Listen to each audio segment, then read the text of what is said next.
Salut la gang de Riders! Aujourd'hui au podcast, on reçoit le roi du stade. On va parler de ses tout débuts, de ses belles années en Europe. On va parler aussi de sa rivalité avec un pilote que vous connaissez très bien. Et surtout, il sera question de sa dernière course en carrière. Et vous allez voir, c'est vraiment digne d'un conte de fées. Après la pause, on reçoit Jean-Sébastien Roy.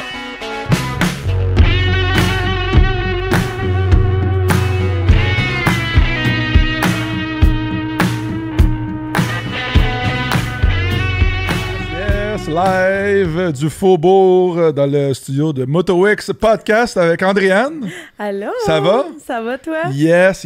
Écoute, on a du gros stock aujourd'hui dans le podcast. T'es excité, là. Vraiment.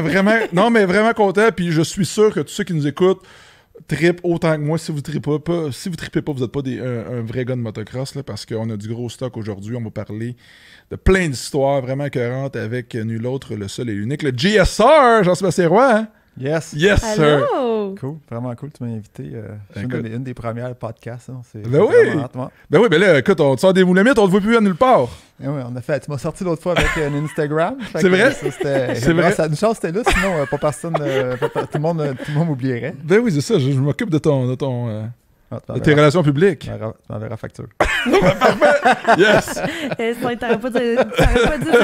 Mais je suis contente que tu aies accepté parce que j'étais comme un peu tannée là, de tout le temps l'entendre dire « Ah, GSR. » Comme, je suis contente, là. Non, mais oui, on a eu plein d'invités super variés cette année pour la première saison. C'est presque fini, il en reste un après ça. Ouais. Plein d'invités variés, mais là, ça Tu le voulais vraiment. Ben oui, ça prenait de JS. Là. Écoute, on a eu Guy Giroux, on a eu du monde, on a eu des personnalités publiques avec Hugo Girard, on a eu Ben Gagnon, Eve Brodeur. On a vraiment eu un bon mix. Ouais. Arsène, le king des quads. Arsène. Ben oui, c'est ça, Arsène. Mais là, ça prenait de JSR. Puis encore une fois, je le dis souvent, là, j'ai l'impression de me répéter, mais c'est quand même un petit milieu de ce que je comprends à la moto.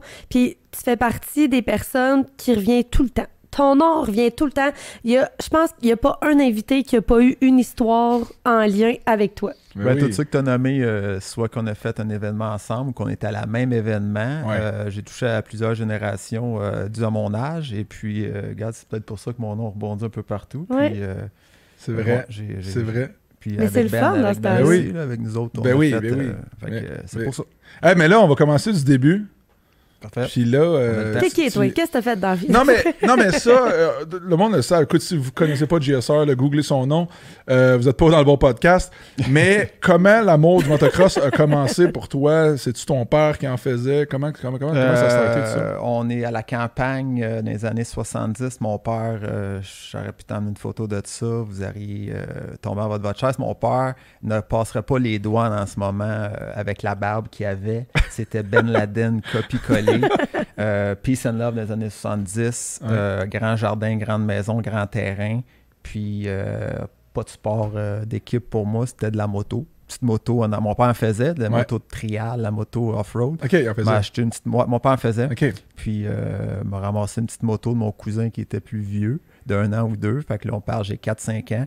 Puis tournait autour des poules puis des lapins dans le jardin chez nous. On parle des années... Je suis né en 74. Là. Okay. Une bonne batch de 74. Fait qu'on parle des début des années 80 dans un village d'Actonville, loin de la ville. Fait que c'était vraiment... On ne s'est pas écœuré par les voisins à faire de la moto. Puis moi, j'ai trippé sa moto dès cet âge-là. T'as accroché là-dessus. Puis j'ai eu la chance de garder des motos à chaque été. On en faisait. Puis écoute, je faisais pas d'autre chose. J'étais antisocial. Je voulais pas faire de sport d'équipe. Hey, je te coupe là, mais c'est comme commun chez les gars de moto, va être pas trop social. Hey, non, mais ce que ma blonde a dit que je suis il y a nonchalant, puis il y a moi. Non, mais Ben, il y a deux expressions. Il y a nonchalant ou je m'en crisse. Non, mais JSR, je peux le comprendre. JSR, il est pareil. Sinon, écoute, j'ai une très bonne anecdote là-dessus des années 90. Écoute, ça fait longtemps. Je pense que c'était en 92. Gros motorisé, t'es pareil avec le long trailer en arrière, rien d'autre. Et il y a un jeune qui vient te voir avec son 80cc. Et t'es là, puis il vient le voir et dit « Hey, JS, écoute, mon BC, qu'est-ce qu'il y a? Il sonne mal, me semble. » Et toi, d'un air nonchalant, tu le regardes. Ben man, il finit ton BC. Wow. Ça, je sais pas si t'en rappelles. Je me rappelle pas, mais mais j'étais à côté, je dis, ben voyons donc, mais genre, avec un air que je m'en calisse. Il est fini, man, ton bike. Je peux te reprendre là-dessus, mais oui, pour reprendre ta question. Honnête. Exactement. Honnête. Je suis une personne honnête, puis le gars, j'ai peut-être, malheureusement, fait mal un Brisé peu au son cœur. rêve. Mais T'es un la enfant. réalité est ça, puis pour revenir aux gars de motocross, et mon background, on n'a pas de sport individuel vraiment. Je pense pas que toi, en tant que gars de moto, et bien des amis de moto, n'ont pas fait trop de sport individuel. On aime ça. Sport d'équipe, tu veux dire? Sport d'équipe, pardon. On est beaucoup de sport individuel, Oui. puis... On va faire les affaires à notre façon. Exact, Ouais. on est un peu individualiste. Les rebelles. Mais là-dessus, écoute, oui, mes réponses sont en général assez écoute, c'est ça, je dis la vérité.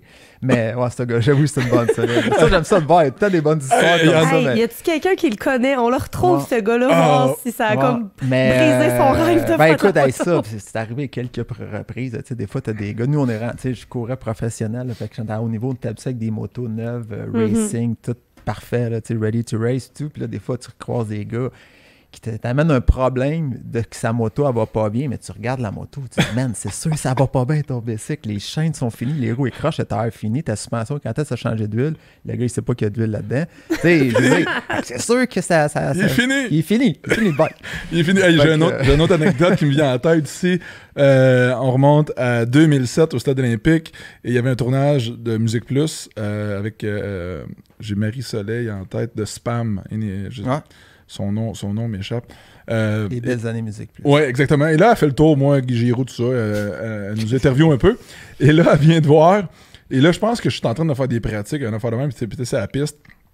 Et là, elle te demande Hey, Ben Milo, avec le freestyle, dis ça, t'en penses quoi? Et toi, de la regarder, faire comme pas grand-chose. Mais genre, tellement honnête, là, t'es comme fait. Pas grand-chose. Après ça, tu pars à rire, tu sais. Oh, mais c'est comme wow, priceless. Ouais, c'est ça. Fait que, c'est ça, pour trouver la passion de la moto, c'est ça. Je suis jeune, j'ai grandi là-dedans. J'ai grandi à juste à faire de la moto autour du terrain. Aucune course jusqu'à 13 ans. Quand même, ça a pris du temps. Comparativement à ce qu'on voit aujourd'hui, les jeunes sont ces pistes de course à 4-5 ans. Kevin Benoît, il a commencé tellement jeune. Mais c'est ça, je disais. Mes parents connaissaient rien. Mes parents, ils savaient, ils mettaient du gaz dans ma moto, puis c'était zéro. Fait qu'on n'a pas connu ça. T'avais un bike fini, toi aussi, au début. Bien fini. puis c'est très bon que tu m'amènes ça. Puis la raison pourquoi je me suis ramassé aux courses, c'est mon concessionnaire local que j'amenais, mon père me ramenait la moto qu'il avait achetée au mois de mai ou mars, avril, que je sortais en mai. Je ramenais la moto finie raide au mois de septembre, octobre. On a acheté un autre. Le dealer, il capotait. Il doit dire, le gars doit être bien bon. Il n'y avait jamais vu ça, des jeunes qui scrapaient un bike en une saison. Fait que là, le bonhomme, M. La Liberté, qui était le concessionnaire de moto à l'époque, il disait... T'as nos courses, toi, mon petit roi, tu dois être popé. Tu vas avoir les bicycles finis que je ramenais. Ouais. C'est lui qui m'a, avec ma famille, qui m'a amené aux courses à la première course à Trois-Rivières, Bodyford, dans le pit de sable à l'arrière. Puis la première course, je suis arrivé avec des bottines, tout, puis je connaissais fuck all. Je suis arrivé et j'ai gagné. Mais voyons. Fait que là, on s'est rendu compte, que je vais avoir un talent caché où j'avais tellement fait de moto. T'avais tellement pratiqué en cachette. Puis là, ça a parti de même. C'est bien cool. Puis là, j'ai découvert des courses. Il y a du monde qui sont venus me voir. Puis ça a bien connecté avec tout le monde. T'sais. Puis là, il devait venir faire une autre course la semaine prochaine à Mascouche, je sais pas trop. Puis après ça, boum, boum, boum, ça a déboulé. Puis j'ai tombé là-dedans, écoute, à temps plein. Là. C'est encore là-dedans aujourd'hui. Ouais, encore une fois. Écoute, on se monte toute ta vie là-dedans. Tu rencontres ta famille était impliquée dans tous tes amis, toute ta famille de moto. Pas tout le monde que je connais, ça avait un background de moto. Fait qu'on travaille là-dedans, on continue à être impliqué. Moins les courses en tant que tel. Je fais plus de courses, j'en fais plus de moto, mais presque plus. Mais ouais, c'est pour ça que tout le monde que vous avez ici, ils m'ont soit fréquenté ou connu dans le passé. Là, mais fait que c'est un peu ça rapidement, mon background, cool. Ce que j'ai commencé. C'était pas, j'aime ça le préciser, je l'ai reprécisé, c'est pas été un rêve comme le petit gars qui va au Colisée, au Centre Bell ou au Centre Vidéotron à un jeune âge, puis qui disait, moi, plus tard, je vais être un joueur de hockey professionnel, je vais jouer pour le Canadien. Tu sais, moi, c'était jamais un rêve. C'était comme un peu un heureux hasard, si je peux dire ça comme ça. Exactement. Le rêve s'est développé à 14, 15, 16, 17 ans, quand j'ai commencé à comprendre c'était quoi, qu'est-ce que les tops de motocross au monde. J'ai dit, wow, c'est cool ça, mais tu sais, j'ai pas vu ça jeune. T'as pas été exposé à 5, 6, 7 ans. À des Jeremy McGrath de ce monde, des affaires de même, parce que faut qu'on se remette là, à l'époque, dans les années 80, il n'y avait même pas de catégorie pour les enfants. Moi, j'ai commencé à courir en 89-10. Ouais. Puis la plus petite classe, c'était des 86 schoolboy qui étaient 12, 14, 15 ans. Là. Exactement. Parce que là, tu as des catégories 4-6. Ben non, c'est ça. Mon gars, il a couru et il a gagné en 4-6 au Québec. Il était au même. Ben oui, ben c'est ça. Parce que moi, quand j'ai commencé à en faire, mon grand frère en faisait. Il courait débutant. Juste à l'époque, il s'appelait Junior. Puis moi, j'en faisais avec Capo Bianco dans les pits. Ouais. Parce qu'on n'avait pas dans les puits, puis dans une autre anecdote. On en faisait dans les pits de sable. C'est pas son père qui t'avait c'est ça! On en faisait dans les pits de sable, mais on allait aux courses avec mon frère, mon père, tout ça. Et là, j'amenais ma moto. Et j'en faisais dans les puits parce qu'il n'y avait pas de catégorie pour nous autres. Il n'y avait pas de piste aussi. Il n'y avait pas de piste. C'était vraiment zéro adapté. C'était pas un sport familial. Fait qu'on n'avait pas le choix. Fait que là, on faisait de la poussière, on écœurait tout le monde dans les puits. Et là, à un moment donné, ton beau-père était arrivé parce qu'il était impliqué dans l'organisation, je pense. Ouais.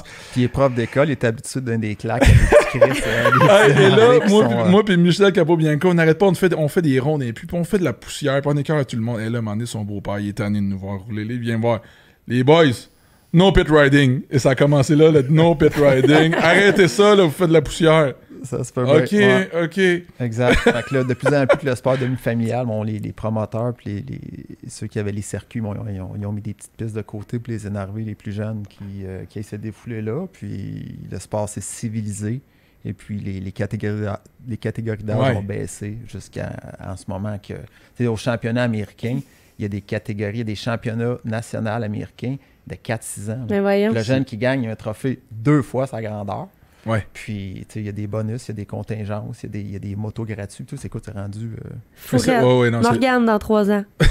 2 ans. C'est trop tard, faut qu'il commence. Non, c'est ça. Toi, t'as des enfants, JS? Oui, un gars et une fille. Est-ce qu'il en faut? Mon petit gars, il en a fait beaucoup. Il a pogné la piqûre jeune. Il a fait des courses, il a gagné en 50. Puis il a gagné ses catégories 4, 5, 6, puis 6, 7. Puis après ça, ma fille, elle, quand elle entendait une moto partir dans la cour, elle rentrait, elle allait faire du dessin. Fait qu'elle, elle est totalement pas moto. Ainsi que ma blonde n'a jamais été vraiment moto là-dessus. Puis mon petit gars, il a décroché un peu de la moto quand il est tombé sur une 65, il n'a pas trippé sur le bruit. Puis il est un peu geek. Fait que lui, c'est Xbox. Puis c'est un il fait de la moto, mais avec sa console de jeu. Ouais, pas mal. Puis là, dernièrement, il en a fait un petit peu là, chez KTM. On a sorti des petites motos électriques. Là, là j'ai amené ça chez nous. Puis là, il repogné une bulle de ça. Là. Il capote. Là. J'ai des vidéos, je peux te le montrer. Ben oui, j'en ai vu, t'as posté ça. Il roule autour de la maison, il roule sa piste. Avec un bike électrique. Très pas au bout. Mais là, il est rendu un petit peu grand parce que pour le 50cc, c'est un bike électrique, c'est l'équivalent d'un petit 50. Fait que là, il dit papa, si vous avez fait des plus gros, là, moi, je veux continuer à en faire. Fait qu'il trippe, mais pas. Puis il veut pas faire de course. Il n'a pas l'esprit compétitif trop. Il veut tout faire. Il veut être chum. Fait que là, il joue au hockey, il joue au soccer, il joue au badminton, il fait du motocross, il fait du mountain bike. fait belle des affaires. C'est ça. Est-ce que ça te fait de la peine de savoir que ton gars prendra pas nécessairement la voie que tu as tracée? Oui, puis non. Aurais-tu voulu Oui, puis non. J'ai de la misère à vraiment être sincère. Retourner aux courses à temps plein le fin de semaine. Ben, il veut pas pantoute, là. Non, je suis pas. Je suis plus le nom. Je suis plus le nom que lui, sincèrement. Non, je suis pas. Oui, j'aime. Tu sais, ce qui me fait un peu de peine, c'est que j'aurais toutes les. Il aurait tous les outils. Ben là, as-tu pensé? On sait bien. C'est le gars Jean-Sébastien Roy. Exact. Puis je pense que ça l'a fait, ça l'a un petit peu affecté parce que tout le monde qui voyait aux courses, il disait hey, ton père, t'es-tu bon comme ton père, tu vas gagner comme ton père. Je pense une pression de plus. Je pense que ça l'a rentré. Puis parce qu'il m'a vraiment avoué à moi et ma blonde, hey, moi là, des courses, là, moi ça. Tu sais, toi, t'as été champion, papa. Tu sais, il y avait 7 ans. Toi, t'as été champion, là, mais tu sais, moi. Je ne serais pas un champion de motocross. Je ne veux pas faire de course. J'aime ça faire du bike. Puis, fait que je pense que cette pression-là, sans que les gens le sachent, ils lui ont peut-être mis sur les épaules. Je pense, je suis pas psychologue. Je pense que ça peut peut-être l'avoir affecté un peu. Mais il trippe faire la moto. C'est sûr qu'il trippe faire de la moto. Pour le plaisir. Oui, c'est ça. Puis de là, tu as rembarqué parce que, écoute, mes parents, là, chapeau mes parents, puis tes parents. Ben il a fait. Même affaire. Les parents, là, c'est une. Tu sais, on parle des parents de hockey, là, que c'est une job à temps plein, mais en motocross, là, tu te déplaces aux événements. Les événements sont tous relativement loin. Il te faut un petit motorisé si tu veux rouler. Il faut que tu sois équipé, premièrement. Puis là, après ça, c'est du temps. Là. Moi, Roland, mon beau-père, qui m'a aidé beaucoup, lui, était professeur, donc l'été. il était en vacances. Fait que ça l'aidait. Ça l'aidait, il donnait du temps, il était mécanicien et tout. Fait qu'on achetait vraiment les motorisés puis les pick-up qu'on avait, c'était réparé. Il y avait une petite body shop. T'sais, il m'a aidé beaucoup là-dessus. Mais la famille qui s'enligne à faire du chapeau, là, tu parlais à F. Brother tantôt, je sais pas si ça en a parlé un peu, mais son père, écoute, c'est 100% là-dedans. Là. Là, tu reviens d'un événement, l'événement est loin, tu reviens, puis là, c'est des bicycles, c'est des motocross dans la boîte. Là. Fait que là, faut que tu laves ton linge, la maman elle lave du stock, puis le père lave les scies. Écoute, fait que c'est vraiment un job à temps plein. Tu fais ça avec tes enfants, c'est cool. Mais écoute, c'est un challenge. Là. Puis les blessures, je te cacherai pas que j'ai ramassé mon gars couché à terre l'autre fois, puis ça m'a fait, tu sais, il s'est planté. Là.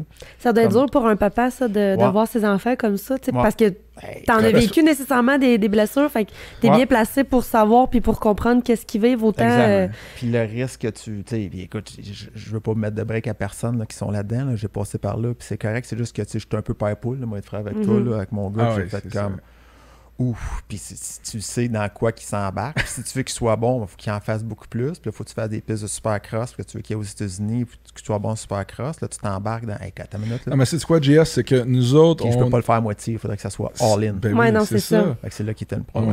On sait qu'est-ce que ça prend, parce qu'on l'a fait. Vous savez les sacrifices là, que ça prend. On regarde en arrière, puis on dit, hey, ça n'a aucun bon sens ce qu'on a fait, même les risques qu'on a pris, l'argent investi, tout ce qu'on a mis dans ce panier-là, là, puis écoute, il y a bien plus de chances que ça marche pas que ça marche.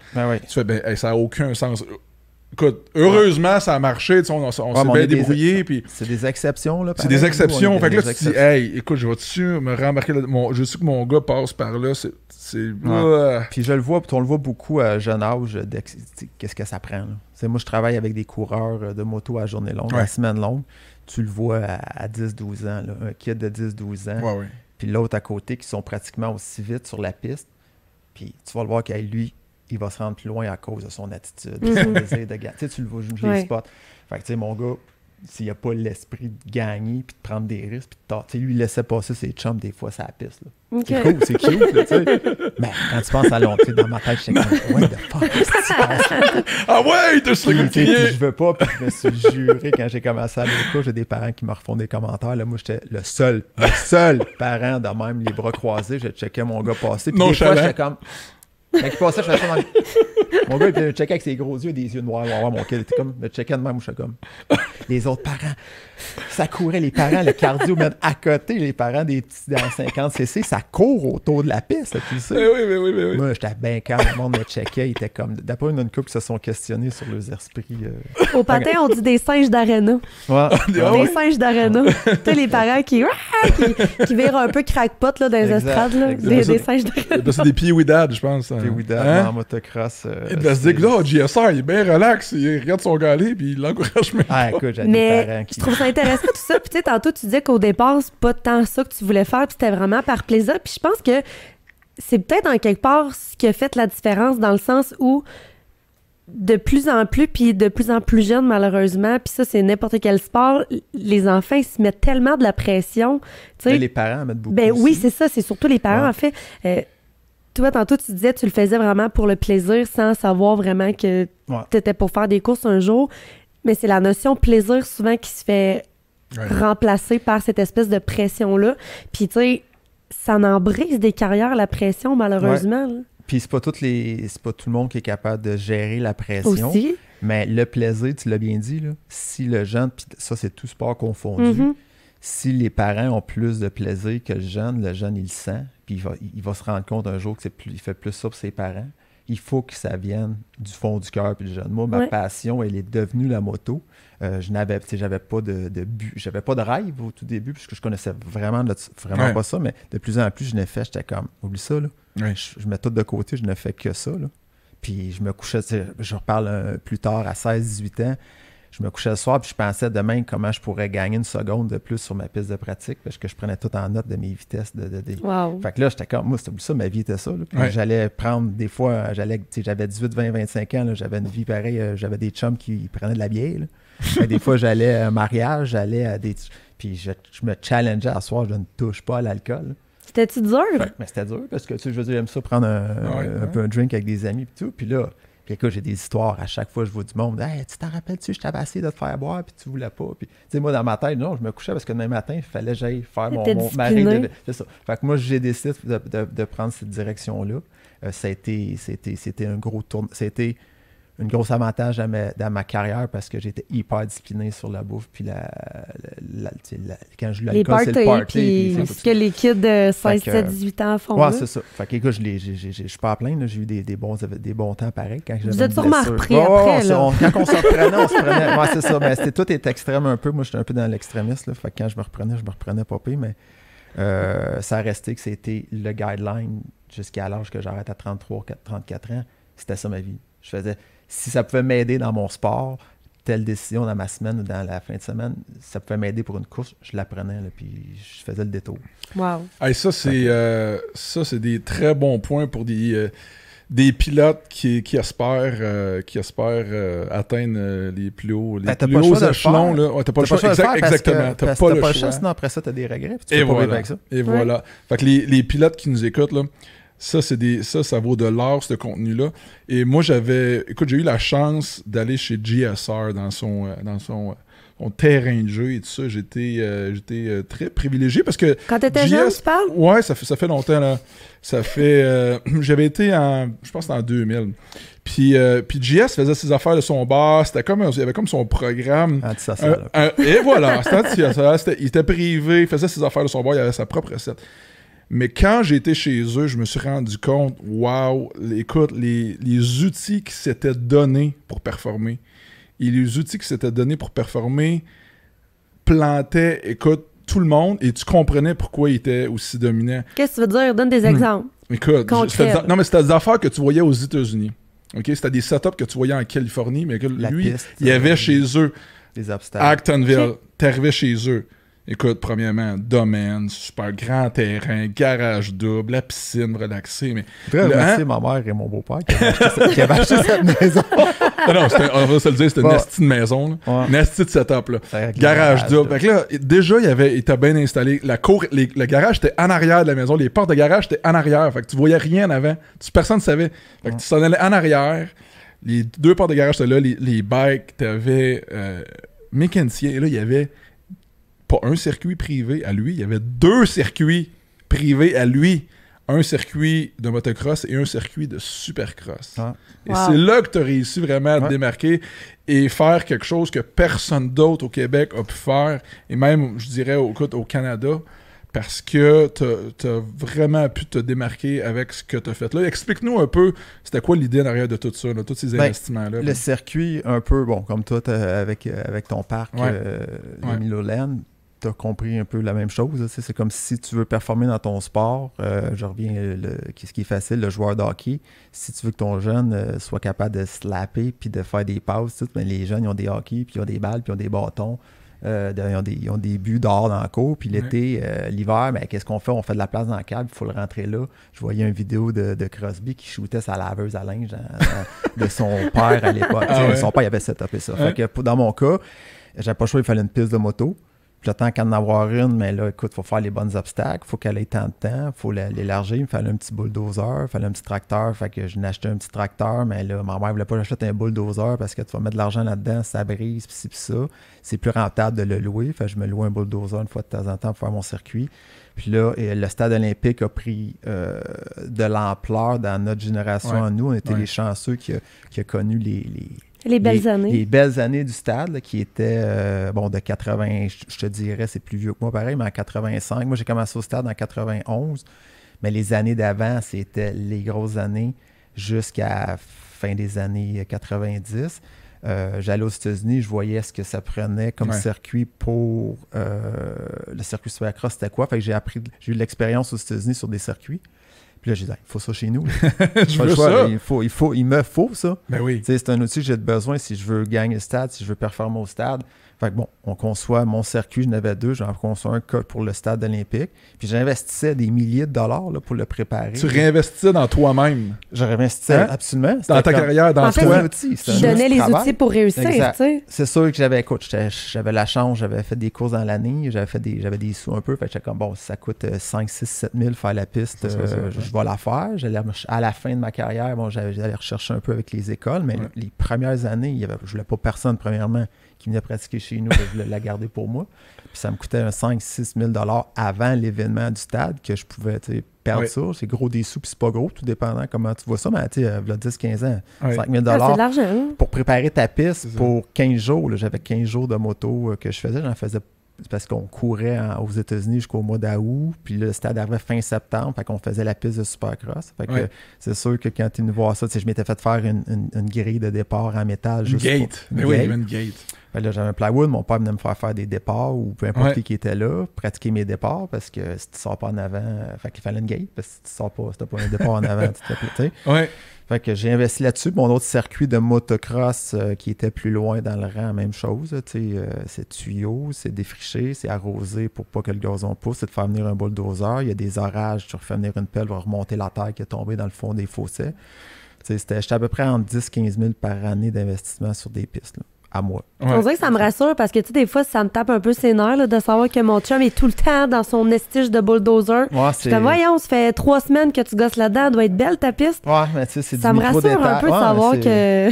Mais tu sais, encore une fois, il y en a qui le font, il y en a qui le font pas. Si tu le fais mieux que tu te ramasses avec un beau site, tu te ramasses à quelqu'un vient, ils font, wow, c'est clean, t'as pas de gazon de mauvaise herbe qui est poussé partout. Ton circuit, il n'y a pas de. Puis aussi, il faut pas qu'il y ait j'appelle ça des pièges. S'il y a une roche qui sort à telle place, là, le gars, il atterrit dessus. Fait que c'est du micro-détail, ce que je raconte là, mais ça, c'était un autre aspect que je pense que j'ai performé plus que d'autres. Bon, surtout les Québécois qui n'avaient peut-être pas la chance d'avoir une piste de supercross. Puis, je me suis toujours trouvé quelques petits partenaires clés que j'appelle, là, que je me prenais un Kevin Benoit, un Tim Tremblay, j'ai eu Simon Munn, j'ai choisi, je peux me permettre, peut-être haïr ça, mais j'ai choisi mes partenaires. T'étais comme un boxeur, t'avais ton comment ils appellent ça? Training partner. Training partner, hein? Mais c'est ça, qui est rapide, mais pas aussi vite que toi, mais qui est quand même rapide pour te challenger un peu. Puis veux pas, je vieillissais aussi, là. J'ai mes bonnes années, j'ai eu dans les fins de ma carrière. Veux pas, je vais être avec vous autres, là. Il me fallait des fois des coups de pied dans le cul pour m'entraîner. J'avais un Tim Tremblay, un exemple. Tim qui arrivait du Lac-Saint-Jean, qui était comme lui, était motivé au bout à rider. Fait que les jeunes, ça m'aidait à me stimuler. Eux autres, je les apportais quand même. J'ai quand même été relativement généreux. C'était donnant-donnant. Ouais, donnant-donnant, puis j'aimais ça. Kevin, tout le monde le connaît. Là, il a fait, c'est juste grâce à moi, mais j'ai aidé au début. Il s'entraîner avec moi. Tim, la même chose. Simon Munn, on a eu des super de bon temps ensemble. Simon, c'était, écoute, une bonne personne à avoir autour de toi. Il aimait ça. Il n'a pas peur de s'entraîner, de faire des push-ups, d'aller courir, d'aller s'entraîner dans la boîte. Fait que Tim, la même chose. Fait que je me suis bien entouré aussi. Qui était donnant. Oui, je pense pas que j'ai profité de eux là-dessus, mais ça a été, on s'est monté des beaux programmes d'entraînement, puis ça a été efficace. Oui, vraiment. Très cool. Ça avait été...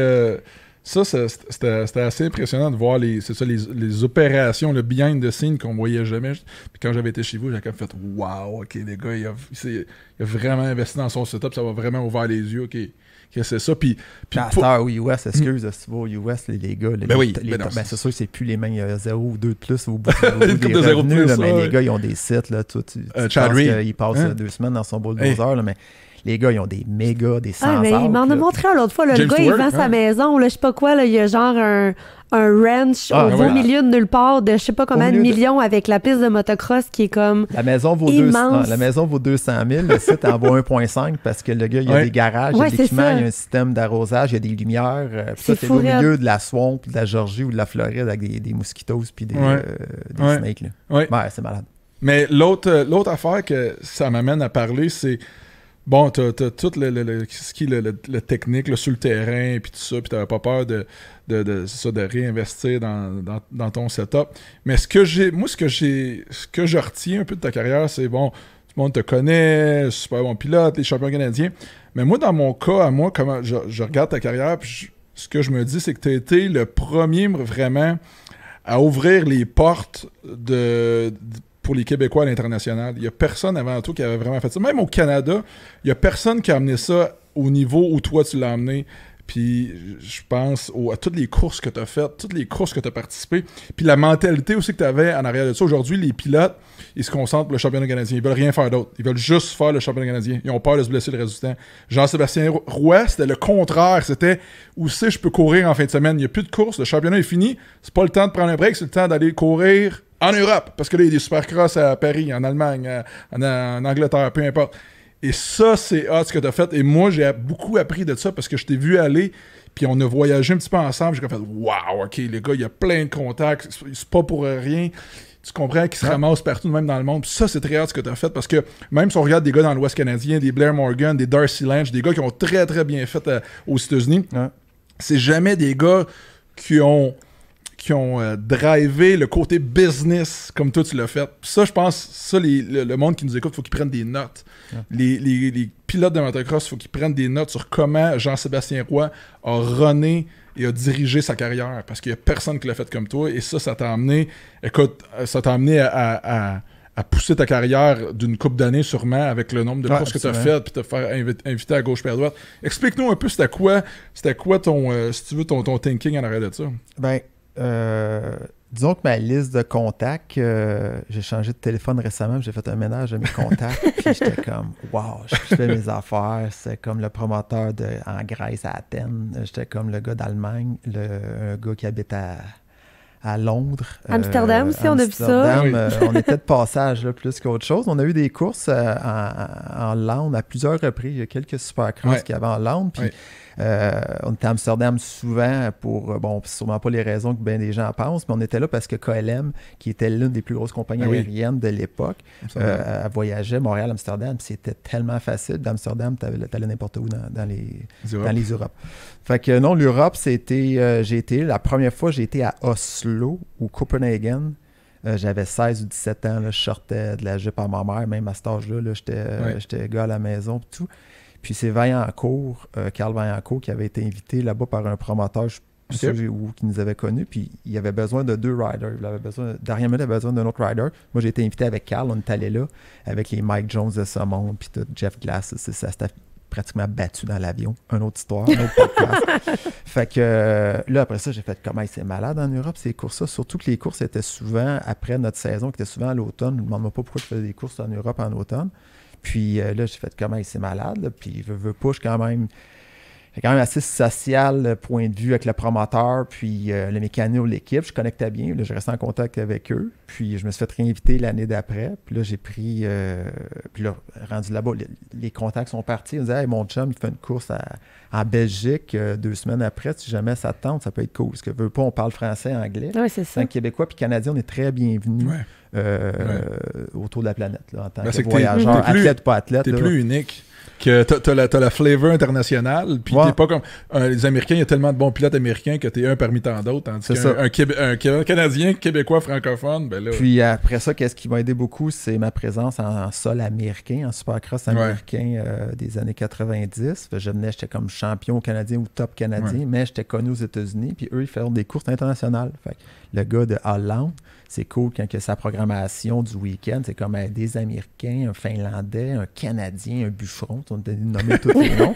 Fait que ça, j'ai pris goût à ça, puis je te cacherai pas, c'était cool d'aller en Europe, faire des événements. Événements, le calibre était moins fort qu'aux États-Unis. Il y avait quelques Américains, mais c'était pas les Jerry McGrath ou les Ricky Carmichael qui étaient le top à l'époque. Eux, ils venaient pas parce que, écoute, ils faisaient trop d'argent, puis c'était pas intéressant pour eux, puis ils sortaient de leur zone de confort américaine, fait qu'ils n'allaient pas en Allemagne ou en Belgique. Là, Fait que j'ai adopté ça, puis notre ami Jean-Guy Rollin, qui était un amateur des courses européennes, qui allait souvent avoir des grands prix, il avait quelques contacts lui aussi, puis il a commencé à prendre soin, il disait, gars, je vais te plugger à telle course. Moi, je connaissais déjà du monde, puis écoute, mon réseau de contacts et son réseau de contacts a été assez... Impressionnant. J'étais prête à masser le cul dans l'avion, puis aller faire une course pour revenir 4 jours après. Là. Mais c'est que c'est des expériences tellement cool. Tu sais, tu pars 3 jours. Ah, je suis allé faire une course en Allemagne en fin de semaine. Toi, qu'est-ce que tu as fait? Ouais, ça se glisse bien dans cette conversation. C'est ça. C'est le côté cool, mais malheureusement, souvent, j'en profitais pas assez. J'arrivais là-bas, je dis souvent, c'était aéroport,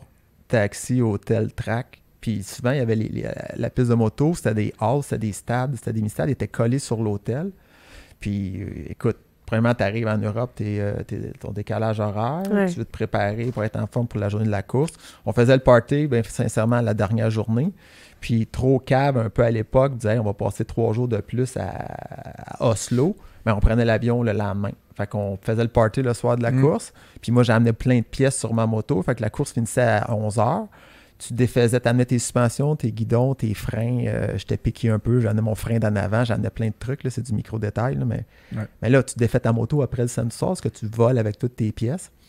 Puis là, tu finis à 1h du matin, tu sors du stade, vas chercher ton argent, tu sors à 1h30, hey, on va te prendre une bière, prends une bière 3-4 heures, viens à l'hôtel, prends l'avion 11h le lendemain matin. Fait que souvent, c'était ça. Mais pas à plaindre pareil, là, c'était cool quand même.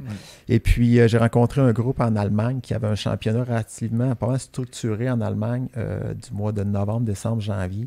Puis là, j'ai trouvé une genre de famille européenne là-bas. Là. Les gens de l'équipe étaient super cool. Là, je laissais ma moto là-bas, je laissais mes trucs, puis j'étais engagé pour faire tout le championnat allemand, que j'ai très bien performé.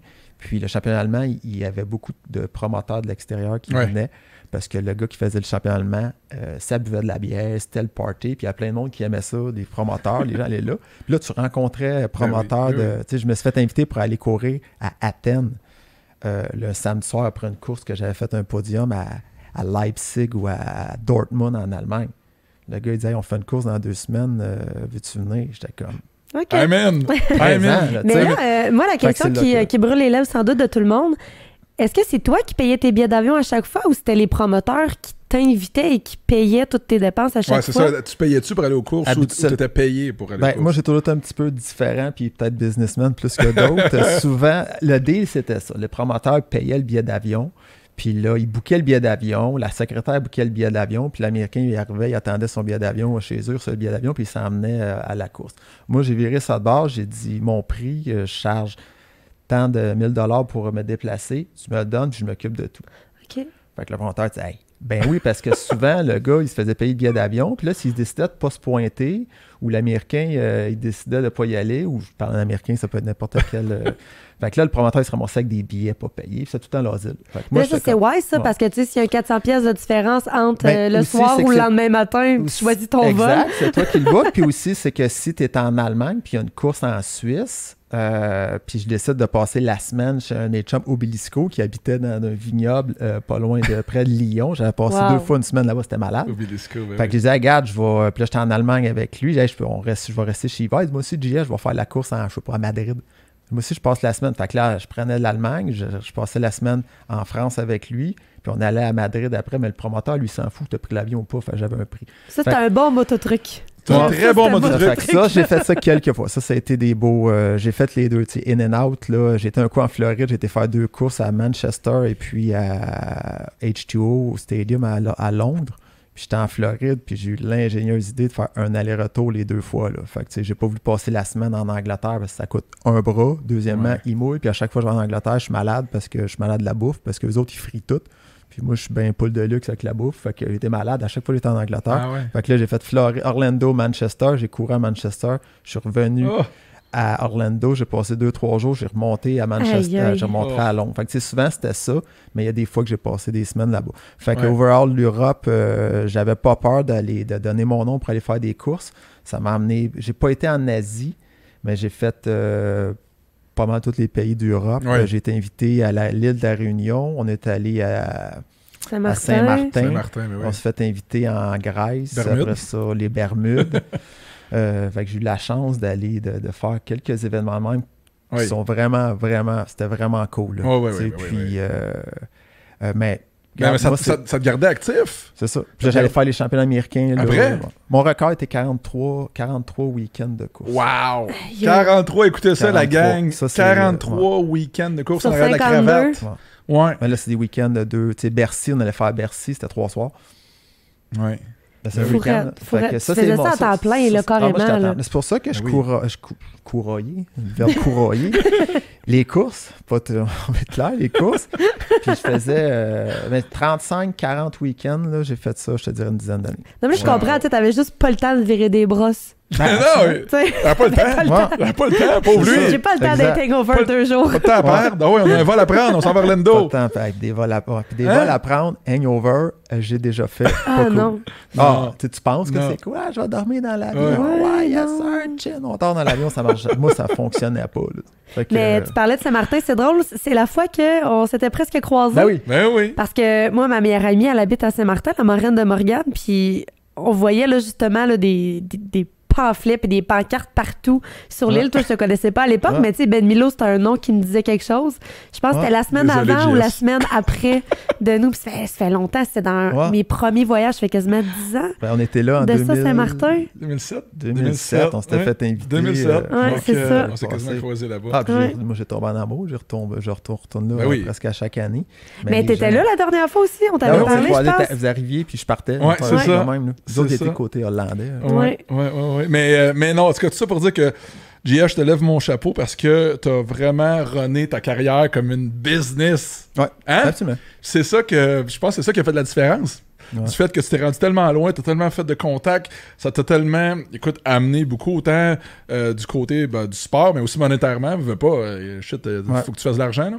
Ouais. Puis t'en as fait. Absolument. Important à dire, je me suis ramassé dans ce monde-là, dans cet univers-là, par passion. Ben oui, évidemment. Je l'ai tourné en business, mais je l'ai tourné en business pour la raison que je passais fucking trop de temps à faire du bicycle puis à m'entraîner, puis tout ce que je mettais de côté dans ma vie, il fallait que ça soit une business aussi, il fallait que ça valait la peine. Les risques physiques, là, de blessures puis tout. Et puis, écoute, l'argent était là quand même. On a eu des bonnes années, puis les courses en Europe, écoute, c'était payant. Là. Tu faisais 2-3 000 $, un week-end. C'est quoi le meilleur week-end que tu as fait, mettons, en Allemagne? Mis à part le stade. Non, on parle pas du stade. En Europe, en Europe, c'est quand j'ai gagné Dortmund qu'il donnait un auto. Un char? C'était malade. C'était malade. Et là, tu fais quoi avec un char en Allemagne? Ben, tu repousses ton billet d'une journée de 2 jours parce que tu dois dealer avec tous les papiers pour... Ben, je l'ai pas pris. Ah, c'est ça, ils t'ont donné l'argent. Mais là, le Japonais, il m'a donné les clés de char. C'était une Toyota, le petit Japanese, il me donne la clé de l'auto. J'ai des photos de ça à Dortmund, tu sais. Monsieur Roy. Avec l'équipe, ça avait été... la voiture. J'avais gagné une voiture, une Prius, je sais pas trop c'était quoi, une Toyota. Puis c'était 13 000 €. Là. Wow! Quand même. Fait que ça, je te dirais, plus... c'était sur 3 soirs, puis j'avais gagné 2 soirs. Mike Alessi était là, j'avais gagné par 1 point sur le week-end. C'était quelle année, ça? Ça fait 90 2004. OK. 2004, quand l'euro valait presque le double que l'argent canadien. Pas pire. Mais là, vous parlez du stade, là, c'est parce que c'est le genre d'affaires qui se dit pas, ça? Ou... Parce que là, vous autres, vous avez l'air de savoir c'est quoi le chiffre, là, mais... Moi, je sais pas combien que JS a fait. Moi, je sais que... Écoute, moi, je pensais que j'avais... Parce que là, il vient de me dire un peu comment il a fait là, à Dortmund avec ce week-end-là. Ça, c'est mon plus gros. Je pensais que... Moi, j'ai scoré une fois, OK, pour du start money qu'on dit, là, en Europe, d'ailleurs, parce que j'avais fait un événement à Genève, puis... c'est pas la fois ça, t'étais revenu blessé en avion? C'est une des fois, je sais plus trop. Là. Mais encore là, j'avais vraiment fait une bonne passe d'argent à cause de l'euro. À cause que quand j'étais revenu ici, ça m'avait donné le double. Puis c'était assez intéressant. C'était 5 chiffres. C'était 5 chiffres. Mais tu sais, il y a 2 façons là, pour ceux qui... On se parle là, mais pour ceux qui suivent. Le start money, comme tu me parlais tantôt, que la prime de départ qu'on appelle, c'est pour faire inviter en Grèce ou je sais pas, en Hollande. C'était le promoteur, il te donne un montant d'argent pour y aller, pour payer tes dépenses, pour te déplacer. Puis si tu gagnes, des fois, tu en as plus. D'autres fois, il y a des promoteurs qui te donnent un chiffre. J'ai déjà courir en Angleterre pour, mettons, je te donne un chiffre, là, 4 500 $. Mais que tu gagnes ou tu gagnes pas, c'était 4 500. T'as pas de bourse, mettons, si tu gagnes. Ou bien, il disait, je te paye juste ton billet d'avion, mais des fois, tu avais des programmes. Les gars, c'était encore une business. Là. Des fois, ils te payaient un montant plein de 5 000 $. Tu payes tes dépenses, tu arrives là-bas, puis tu prends pas de bourse si tu gagnes. C'est sûr que je voulais gagner pareil. Mais en général, tu avais une petite prime de départ, puis tu avais des bourses. C'est vraiment intéressant. Mais Dortmund, ce que j'avais gagné la voiture, moi je l'ai gagné, c'était pas une prime de départ, c'était vraiment lequel meilleur gagne. Nous autres, il fallait payer pour s'inscrire. Écoute, c'était pas la même game, là. Non, c'est ça. On se faisait pas payer personnage artistique, non, c'est pas pareil. Ouais, c'est ça. Pas pareil. Mais ça avait été payant. Ouais, ça avait été très payant. Ça avait été payant. Moi, écoute, en euros, là, le deal que j'avais fait, moi, c'est que il m'avait invité à faire un backflip à Genève. Bon, puis c'était la course Genève, c'est un des plus gros supercross au monde. En frais de pilote, de talent, écoute, c'est big. C'est un gros marché. Ouais, ça, puis Bercy, là, c'était... Exactement, c'est les deux plus grosses courses européennes. Même promoteur, by the way. Même promoteur, Éric Perronard. Je me fais inviter là pour faire le backflip. Éric m'avait pas entendu parler, mais on se connaissait déjà. Moi, t'étais là, JS. Et là, il me demande, il dit, Ben, combien tu voudrais pour faire ton backflip? Et là, jeune Ben Milo à l'époque, comment tu veux? Je m'étais jamais fait poser cette question-là. Et là, moi, aucune expérience. Je fais comme 5 000? Il dit ouais, ok, 5 000. Écoute, Benoît, il dit on avait budgété 10 000. 10 000 euros. Il dit je te le donne. Juste pour dire comment qu'on était bien aimé. Fait écoute, c'est la seule fois, la première et la seule fois que j'ai demandé un montant et que j'ai été... t'as eu plus. Je me suis fait donner le double. Ben, plus que le double. C'est ça. Donc là, on parlait de 10 000, pas 10 000 piastres, 10 000 euros en 14 C'est 14 500 $. C'était plus que ça. J'étais revenu avec mon chèque à la caisse populaire de Yamachiche, 10 000 euros. Je voudrais changer ça, madame. On va aller s'acheter une maison. On va faire un cash down sur une maison à Yamachiche en 2000. Ça m'avait donné 18 000 $. 18 000 piastres à aller faire 2 jours de show à Genève. Écoute, avec JSR, j'avais amené Marc Dionne avec moi. Lui est en train de dire qu'il a peut-être pas fait autant. Mais non, mais là, il a gagné un char, là. Ça dépend du char. C'est vrai, t'avais un char. C'était 13, on a vendu ça valait 15 000. Ah, j'ai fait plus que JSR! Le dealer, il voulait pas, il le rachetait, il y avait 1 000. Ça m'a donné comme 13 000. Quand même! Non, c'est ça, plus 2-3 000 d'avoir gagné. Finalement, j'ai fait un bon coup. Je fais pas le bon score, là. Non, mais j'ai acheté un truck. T'as acheté un truck en voilà, c'est ça. J'ai acheté un F-150. Je me suis gâté. Je roulais en S10 88, là. Ah, mais les S10, c'était des bons. C'était des tanks, ces pick-up-là. Mais là, je me disais, non, il était pas manuel. Mais c'était un petit 4x4. Il était hot. Puis, mais là, l'affaire avec le S10, c'est que là, je m'étais acheté une rampe. Puis là, ça marchait plus. Là, c'était trop. Écoute, je mettais ma rampe dans la boîte du S10. C'était à mancher de main. J'étais monté à. Écoute, à Chibougamau avec ça que Marc-Diane. Ça avait pas de bon sens. Anyway. Fait que là, je dis, gars, là, je me garde. Je suis parti, mais je me suis acheté un F-150. Pas neuf, par exemple. Usagé. Je suivais les conseils de GSR. Usagé. Tu veux que t'as encore? Non, je l'ai pas. Mais c'était un beau F-150, 4 portes. Les premiers modèles 4 portes. 2000. C'était 2001, je pense. Beau Silver, il était écœurant. Fait que c'est ça que je m'étais gâté. Puis après ça, je m'en servais pour traîner mes rampes. Puis tout ça. C'était pratique aussi. Mais non, ça a été des. Mike Metzeger, pour rester, qui était un compétition un peu avec Ben. Des mêmes années. Mike Metzeger, lui, avait été le premier à faire des backflips constants. Ouais. Lui, il avait pris un contrat. Je l'avais rencontré à je sais pas quelle place, à quelque part en Angleterre. Ouais. Lui, il était sur une tournée de 6 fins de semaine. Il avait un petit motorisé. Je l'avais rencontré, on allait chercher notre prime d'arrivée ou notre bourse, moi qui était 2-3 000 $. Là. Lui, il avait une bière, une smoke dans la bouche. Là. Ouais, JSR, c'est un Américain, je le connaissais, je sais pas pourquoi. Puis lui, il était à coup de 20, je pense que c'était 20 ou 22 000 par week-end. Il avait 5 minutes pour aller faire du backflip, boire de la bière, fumer des smokes. Finalement, tu t'es un peu fait fourrer. Ouais, lui, tu sais, Metzeger, c'était... ouais, écoute, lui, il l'amadouait, par exemple. Je me rappelle, j'avais parlé avec lui, puis c'était comme, il y avait plus de 100 flips dans son backflip, dans son background. Mais à l'époque, ça commençait. Ben ouais, c'est en 2002. Puis rapidement, pour rejoindre nos histoires, c'est que lui, Metzeger, il avait investi beaucoup dans son parc, dans sa préparation chez lui. Il avait apporté le bac de fond à l'époque que tu as eu toi aussi.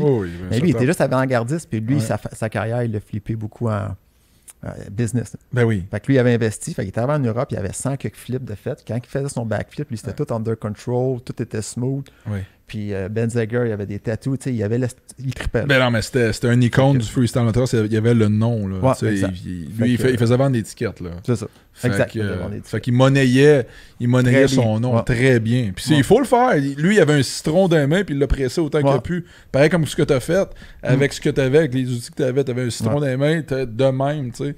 C'est un peu ça que j'ai essayé de faire, moi aussi, tout le temps. Tout le jus qu'on peut. Pendant que ça ben oui, c'est ça. Très, très hâte. Mais c'est intéressant. Je te te coupe, Ben, 2 secondes. C'est intéressant ce que vous dites, les gars, parce que c'est la preuve, encore une fois, puis encore là, je le précise, là, n'importe quel sport, tu sais, t'as beau avoir tout le talent du monde, faut que tu t'en serves intelligemment, puis il faut pas que tu laisses souvent, c'est les émotions qui vont prendre le dessus, tu sais. Puis je pense que vous ressemblez Il n'y a pas juste le talent. Il n'y a pas juste le talent. Non, mais vous ressemblez un peu de ce côté-là. Tu sais, tantôt, Ben, quand tu disais t'as géré ta carrière comme si c'était une business, il y en a qui gèrent leur carrière beaucoup trop avec leurs émotions. Pas bon, souvent, c'est ça qui va nuire aux athlètes. Mais ça vient une business, là. Ben oui, absolument. T'es une business, ben oui, t'es une marque. Quand tu commences à faire de l'argent, c'est une business, là. Il y a de l'argent, puis les décisions que tu prends affectent tes résultats, donc c'est automatiquement une business. Qui a une business de construction qui se lève pas le matin, puis qui suit pas bien ses contrats, puis tout, puis il perd de l'argent, c'est à cause de son attitude. Fait que nous, c'était la même chose. Si on n'investissait pas dans notre parc, si on faisait pas attention à comment on s'entraînait, si on faisait pas un effort de faire des bons contacts, de dégager une bonne image quand tu allais à une course en Europe. Ça faisait la différence, passer du temps avec le promoteur, jaser un peu, tu parlais de la pluie puis le beau temps. Le gars, il trouvait ça cool. Puis, écoute, ça me fait plaisir, ton événement était malade. Y a-tu de quoi que, tu sais, jamais tu veux que je revienne? Ou, on travaillait ça. JS connaissait tout le monde. T'avais des contacts, ça avait aucun bon sens. Écoute, moi, les gens ne savent pas, mais moi, j'ai joué la doubleur de JSR en Europe. Ben oui, toi, la première fois que tu es allé en Europe, c'est à cause de lui? Ben oui, ben raide. Lui, puis JJR, Jean Guirolin, qui était agent photographe, qui est encore photographe d'ailleurs, un des meilleurs photographes au pays. Mais à l'époque, Jean Guirolin, qui était un de tes chums, puis qui était, c'est ça, le gars était vraiment intelligent dans le sens qu'il ouvrait des portes. Il ouvrait vraiment des portes, puis il avait énormément de contacts pour un gars de Laval, comme tabarouette, comment ça qu'ils connaissent tout ce monde-là en Europe. Mais il avait vraiment bien fait ça. Puis là, à un moment donné, JS a supposé aller faire le Supercross de Athènes. Écoute, un immense stade là-bas à Athènes, grosse affaire. Et là, JS est blessé. Là, on remonte en 2001. Ou 2000. Juste après les 2001. Tu t'étais blessé, une épaule, je pense, on a fait le même. Peu importe, peut-être un poignet. Et là, écoute, JJR m'appelle, Ben, il dit, voudrais-tu remplacer Jean-Sébastien? Moi, je suis comme, ben voyons donc, pour vrai, c'est sûr. Il dit, t'es-tu prêt? Ben oui. Que j'avais pas, tu sais, c'était au mois de genre novembre.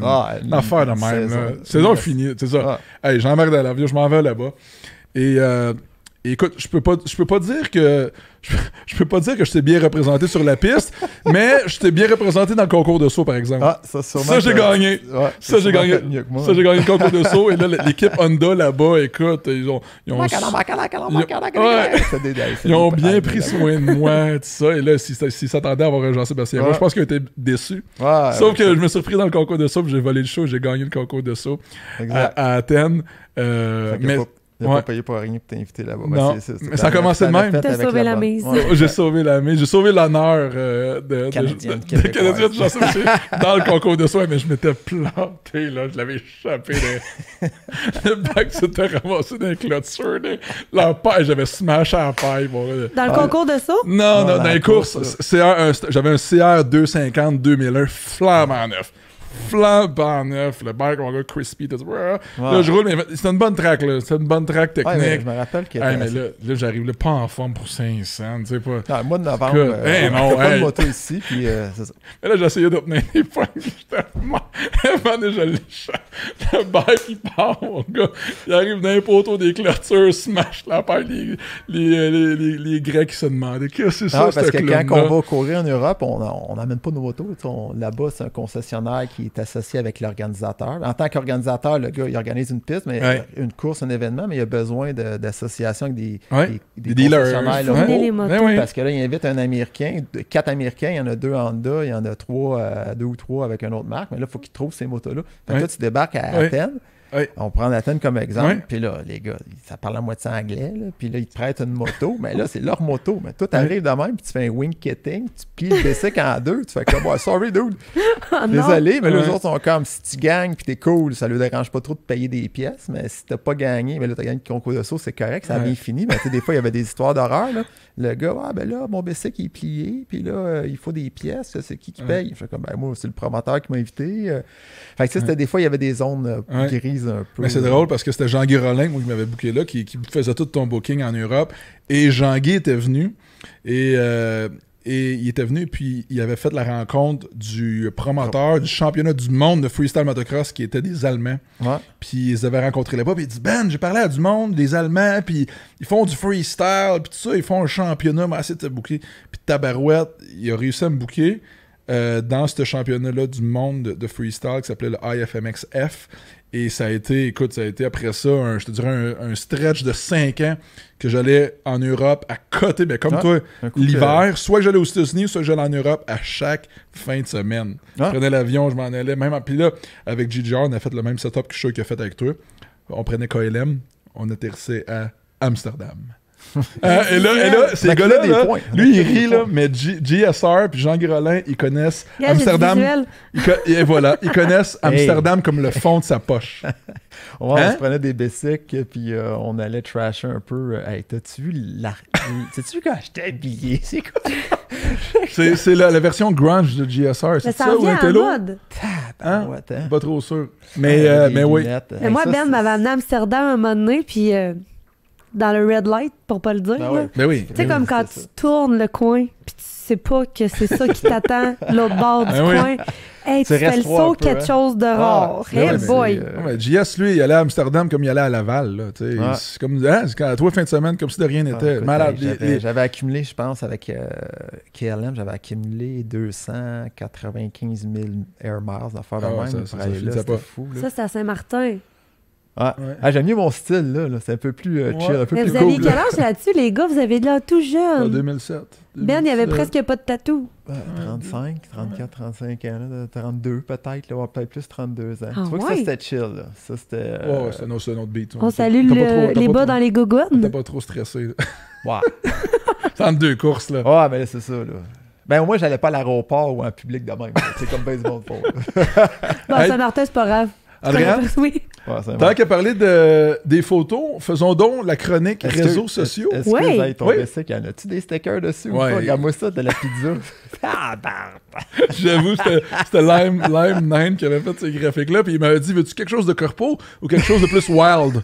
Bon, je vais dire quelque chose de plus wild. OK, il m'était sorti ça, cette affaire-là. Écoute, check-moi ça. C'était peut-être pas mes plus beaux. Ouais.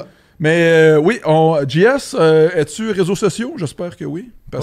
Parce qu'on a la pro des réseaux sociaux avec nous, Andréane, qui va nous faire une petite chronique. Puis on a une couple d'autres photos d'ailleurs à parler, qu'on a vues, qu'on a été chercher sur les internets. Mon chum m'a fouillé, puis il m'a sorti des photos croustillantes. OK.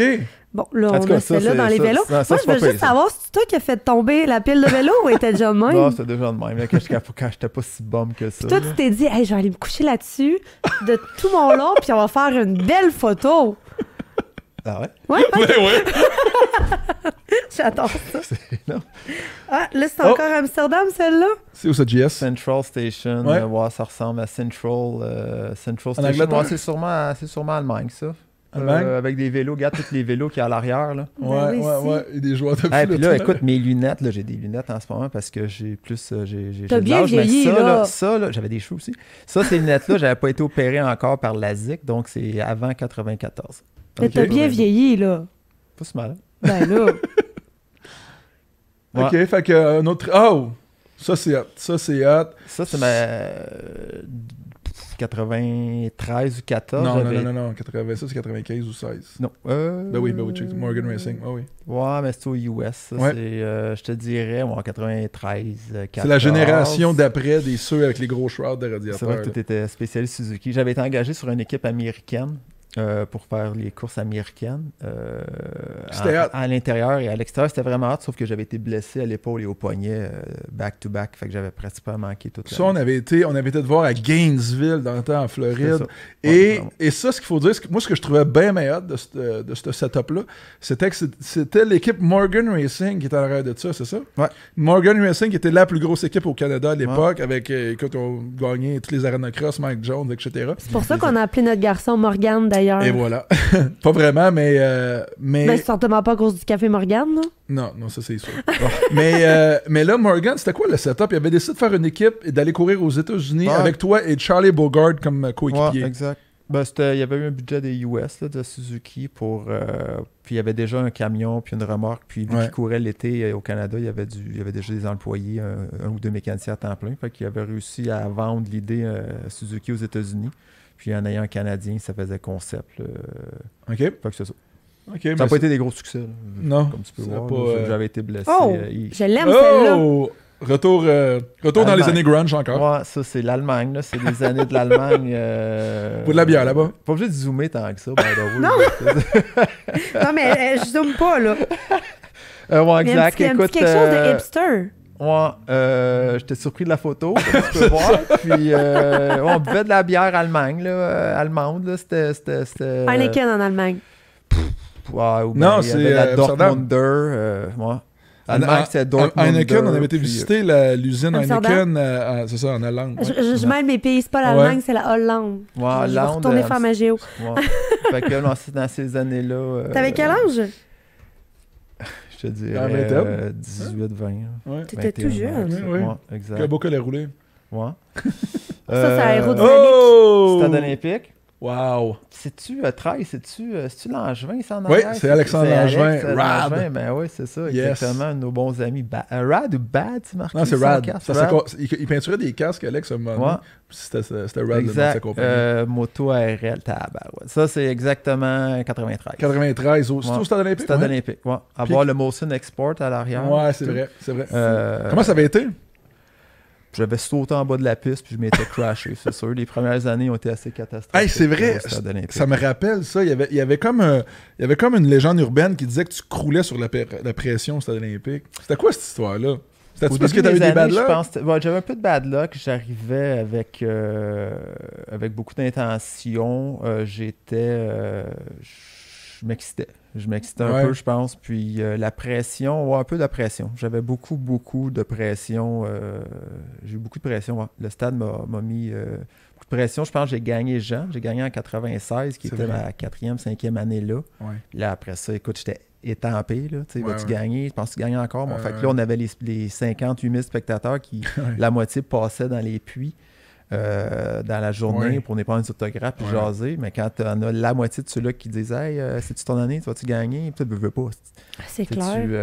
Il y a peut-être ça, puis il y avait ça. Ben me disait qu'il y avait des spectateurs qui prenaient des draps et qui peinturaient dessus le roi du stade. Puis t'étais vraiment une méga star. Notre ami Félix a de très bonnes photos avec.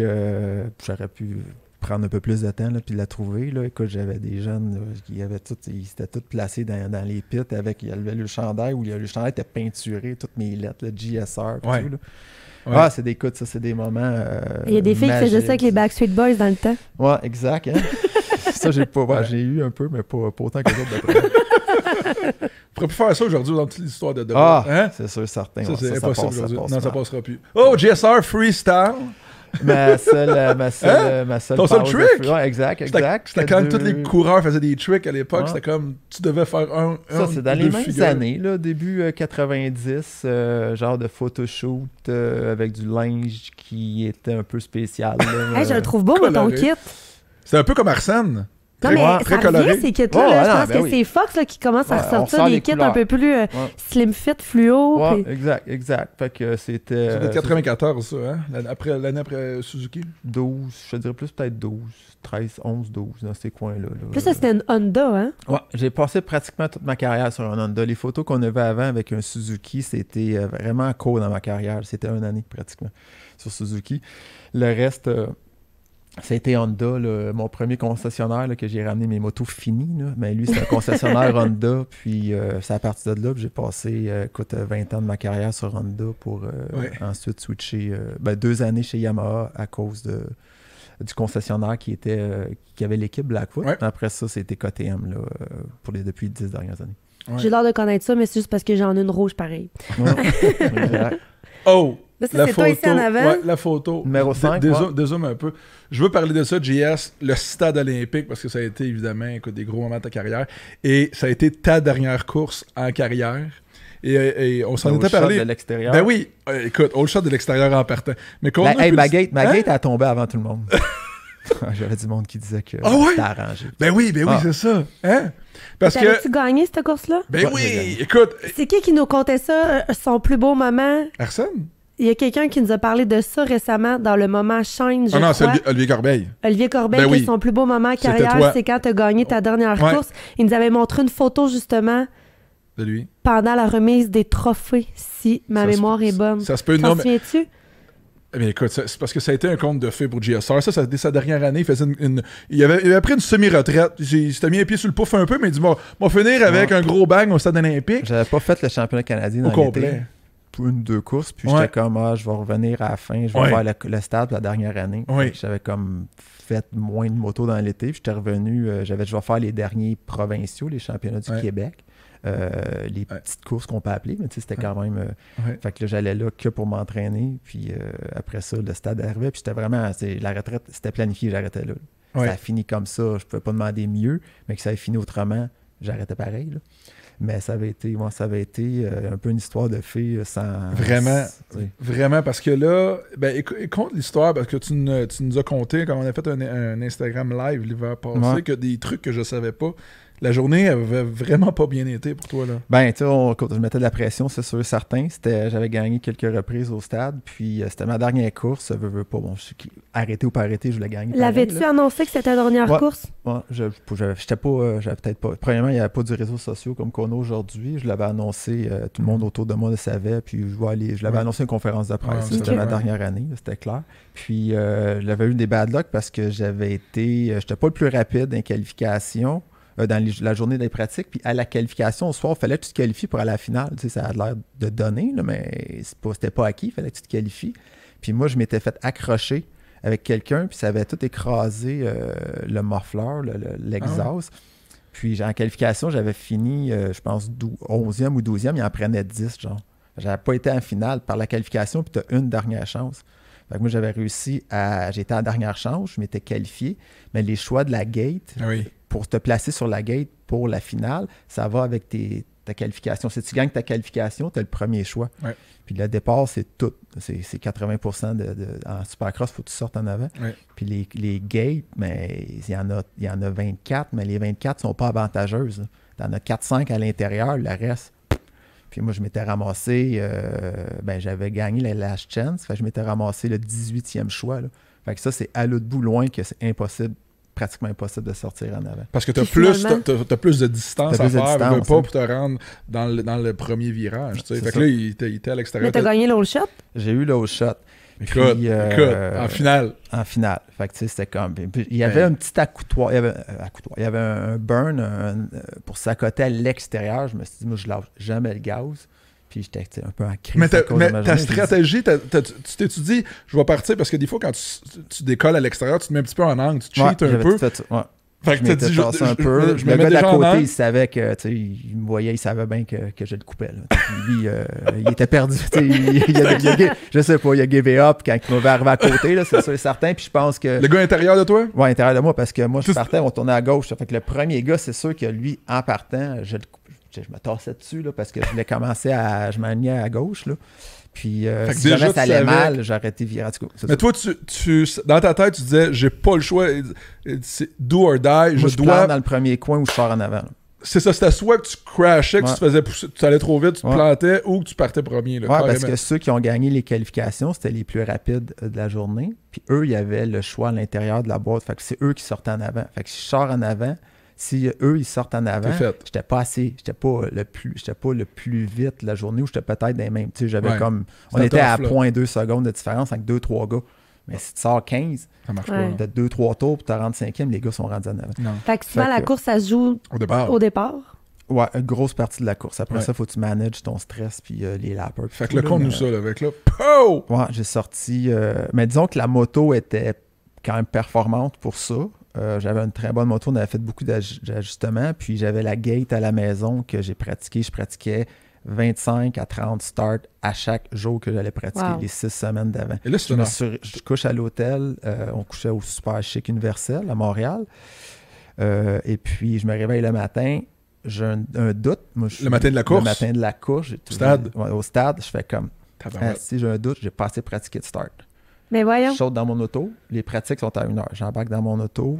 Je descends à Acton, c'est 1h05 du stade à chez nous. En descendant, j'appelle mon père ou je sais pas qui parce que j'avais besoin de quelqu'un me dropper la gate. C'était mon père cette fois-là. J'ai dit, hey, veux-tu venir? T'as besoin de quelqu'un pour pratiquer, faire baisser la gate en pratiquant. Tu peux pas la faire descendre toi-même. Fait que là, c'était mon père. Il me dit, qu'est-ce que tu fais? T'es pas au stade joueur, je suis au stade, mais je m'en viens. J'ai un doute sur mon start. Mon père, whatever. C'était pas la première affaire dans que je sortais. Fait que j'arrive chez moi. J'avais une moto de pratique chez moi. J'arrive chez nous. Je me dis, gars, je m'habille au complet, moto, tout. Je m'en vais à ma piste. J'ai pratiqué 50 départs ce matin-là. J'ai droppé le bicycle chez nous. Je me suis amené au stade. J'étais arrivé juste avant les pratiques. Wow. Pour être certain de ne pas avoir de regrets encore. Ouais. Fait que les départs, je les avais. Wow. Je n'avais fait 300 là, dans la dernière semaine ou 2. Ouais. Fait que ça, j'aime ça le ramener, ce petit détail-là, parce que c'est sûr, c'est pas tout le monde qui le sait. Puis j'ai été, accusé que c'est sa piste, la gate a tombé, malgré à moi, elle aurait tombé avant l'autre, ce qui est impossible. Là, mais ça tombe tout en même temps? Ben c'est ça, je vais pas rentrer dans les détails, mais c'est une grande rod de métal avec, je veux dire, tu peux pas en faire tomber une avant l'autre. Là. Fait que c'est ça. Fait que c'était, j'ai sorti en avant, puis j'ai été chauffé par quelqu'un. J'ai pris une petite avance, mais après ça, le gars, si tu regardes la course, là, j'avais un 4, c'était...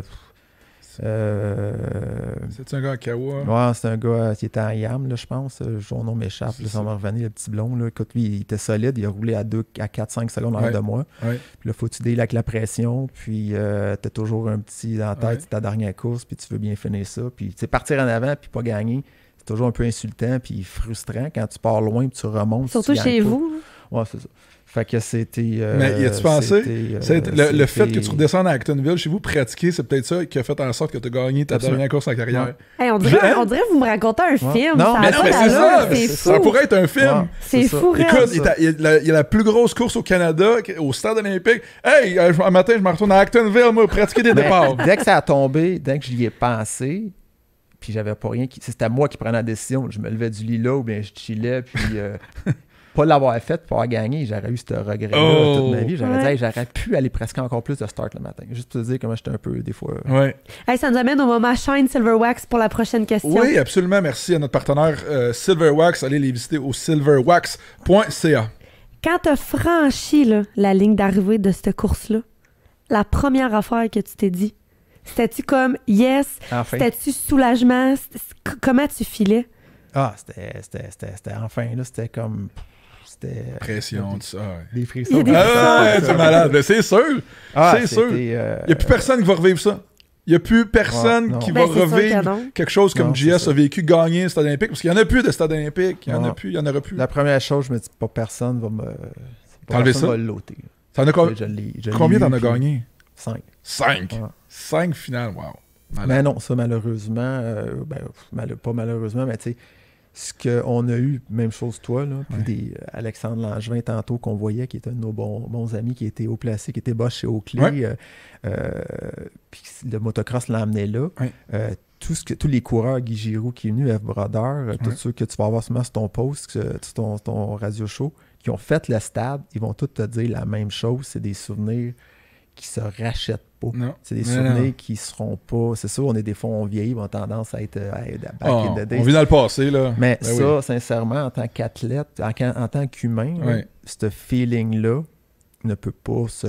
Je n'ai jamais été capable d'aller me chercher un buzz comme j'ai eu durant cette victoire-là. Oui, là, ça, c'est sûr, c'est un match-up, mais juste le fait d'être là en tant que participant québécois, français, canadien, que les fans te crient après. C'est comme un peu vivre les Jeux olympiques dans ton pays. Ouais, je pense que c'est ça. Oui. Puis je pense que tu t'assirais n'importe qui à ma chaise, que ça soit un petit kid qui a couru en 50cc ou un junior qui a même pas fait de podium ou qui a pas gagné, mais le feeling, je suis sûr qu'il va dire la même chose. Hey, c'était malade, il y a plein de monde dans les estrades, il y a du monde qui m'ont crié après. Oui, ben juste... je pense ça, c'est... Puis je l'avais déjà dit, ça. Juste... à rentrer dans le stade. Hein, juste c'est impressionnant. Tu fais, comme si tu mettais un masque de Darth Vader sur la tête. C'est le stade, t'as une pression d'air qui est différente. Quand tu rentres dans la grosse porte de garage porte-marathon, wow, là tu vois la vue, la track, les estrades, tu fais Puis sincèrement, il y a un son. Il y a un bruit dans cette stade. Il y a tellement de ventilation, puis d'affaires qui shake, qui vont tomber. Non, mais tu sais, il y a un bruit. Il y a vraiment un son que tu... Ouais, exact. L'usine. C'est l'usine du stade. C'est l'usine olympique. Ben, c'est ça, dans l'est de Montréal. Avec ça sonne. Penses-tu que ça va revenir, le Supercross, au stade? Ou tu penses que c'est mort à vie? Malheureusement, on va me faire pitcher des tomates. Je crois pas. Je crois pas pour plusieurs raisons. C'est pas... c'est le monde motorisé, motosport a changé. Les gens ont changé leur façon d'avoir des spectacles. À part le COVID, de consommer des spectacles, de consommer des événements. Tout coûte tellement cher de déplacer du monde. On parle les bonnes années des années 80-90 du stade olympique. Il n'y avait pas nos amis Evenco qui créaient 300 000 événements par année dans Montréal avec des concerts de musique, des monster trucks, des freestyles, des sites. Parce que là, le client potentiel qui va venir s'asseoir pour regarder une course de motocross, il y a tellement d'événements. Tellement de choix. Tellement de choix. Ouais, c'est vrai. Et puis, tu as tellement de choix pour voir d'autres événements. Puis les jeunes de la génération qui vont triper motocross, mais ils peuvent voir tout ce qui se passe YouTube, ailleurs. Exactement. Fait qu'il y a ça, puis ensuite, en tant qu'organisateur, pour créer un événement comme ça, il y a tellement d'investissements à faire. Tout coûte cher, ça n'a pas de sens. Les prix avaient explosé de tout. Écoute, tu sais, rentrer, j'ai jamais ça ressortir. J'ai été impliqué après, ça c'est 2008, 2009, 10, 11, 12. J'ai été engagé pour concevoir le circuit, j'étais assis autour de la table pour l'organisation de l'événement, donc concevoir la piste. Puis, tu sais, j'ai eu les livres ouverts là, avec la famille Corbeil. Là, ils m'ont accueilli. J'ai toujours été très bien. Ben oui, c'est tellement bien accueilli en tant que business partner, parce que j'apportais quand même à l'événement. Puis eux, la famille Corbeil, Pierre, Olivier, c'était merveilleux. Fait que j'étais aussi autour de la table. Puis, écoute, JS, on va te montrer les montants de tout. Là, pour voici ton budget pour faire la terre. J'ai vu de bill pour emmener de la bouette au stade. Là, c'était 150, 200 000 $ pour emmener de la terre. Là, tu sais. Fait que, tu sais, tout ça, quand tu commences à faire le ménage, dépousseter les bancs à 24 000 $, tu sais, des affaires dans le même. Tu vois, tout ça passer. Fait que tu dis, le gars qui va signer en bas du contrat pour dire je prends la responsabilité de faire un événement là, écoute, il faut un méga partner. Et puis, on ne se le cachera pas, le stade est quand même rendu désuet. Pour ce type d'événement en général, mais pour ce type d'événement-là aussi.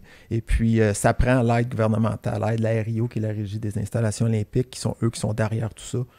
Pour vraiment stimuler à un autre événement à motosport là-bas. Mais écoute, c'est un méga événement. Non, c'est ça. Mais vous l'aurez vécu. Vous allez pouvoir dire ça. Absolument. Écoute, puis nous, en tant qu'athlètes, mais écoute, j'ai des chums qui n'ont jamais manqué l'événement. Puis quand ils parlent de ma course, mais ils parlent quand on a sorti après, parce qu'il y avait toujours l'après-stade. Ben oui, on allait faire le party, puis ça, habituellement, on n'était pas payé là-dessus. Ça devait être un pas pire, hein, celle-là? Ça, c'était dans les tops, là. Puis là, il y avait Red Bull aux clés à l'époque qui se mêlait un peu de ça. Tu avais Rockstar, puis Monster. Tout le monde s'en mêlait. Du drink qu'on connaît maintenant, il y avait chacun le party privé, tout dépendant comment la direction tu voulais prendre. Et puis, c'était malade. C'était malade. C'est pour ça que les coureurs américains venaient à Montréal. C'était une des raisons. Il y avait beaucoup de gens qui venaient pour le nightlife. Les années que j'ai été impliqué, que je courais pas, tu sais, j'ai été impliqué avec des gens comme parfait, on s'organise pour bien les traiter, que ce soit des journalistes qui venaient de l'extérieur, qui avaient des coureurs. Puis dans les mois ou les années qui suivaient, là, je recroisais des gens, c'était comme « Hey, thanks, m'avoir invité, c'était malade, là, vous avez fait, on a sorti, nous a emmenés. » C'était tout le temps le tapis rouge. Puis on a appris ça avec notre ami Eric Perronard, qui était promoteur de courses en Europe. On était accueillis sur un tapis rouge là-bas. Fait qu'au stade, c'était... écoute, les histoires, on pourrait faire 2 podcasts au stade, là. Mais c'était... je pense que les gens vont en redemander encore un deuxième, parce qu'il y a tellement d'histoires à raconter. Mais moi, avant qu'on se laisse, écoute, on n'a pas le choix d'en parler. On revient encore dans les années 90, parce que c'est une grosse époque. Moi, c'est là que, en 91, que j'ai connu Jean-Sébastien Roy, que j'ai connu Carl Vaillancourt, qui est devenu un peu ton ennemi juré en course. Il a passé de mon ennemi juré à un des bons chums. On se parle aux 2 semaines à cette heure. Puis c'est comme Carl était écœurant. Mais il y avait quelque chose à l'époque, il y avait vraiment une rivalité qui était en train de se bâtir, parce que Carl était déjà à son apogée. Là, tu avais le jeune Jean-Sébastien Roy qui montait. Puis c'était 2 styles complètement différents.